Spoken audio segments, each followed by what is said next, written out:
مولانا رومی فرماتے ہیں اگر محبوب غصہ کرنا چھوڑ دے تو آپ کو سمجھ جانا چاہیے کہ آپ کا تعلق کمزور ہو گیا ہے، کیونکہ اس کا غصہ کرنا، اپنا حق جتانا اس کی محبت کی علامت تھی کہ اس نے تمہیں تمہارے حال پر نہیں چھوڑا۔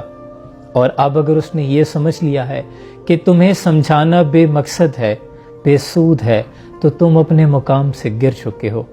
بالکل اسی طرح اگر آپ آج آزمائشوں میں ہیں، مصیبتوں میں ہیں، تو آپ کو تو خوش ہونا چاہیے کہ اللہ نے آپ کو آپ کے حال پر نہیں چھوڑا۔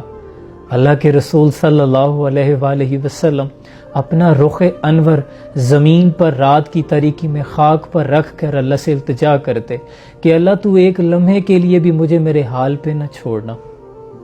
اس لیے آج پریشانیاں ہیں تو اس پر خوش ہوا کریں کہ اللہ آپ کو اپنے قریب رکھنا چاہتا ہے۔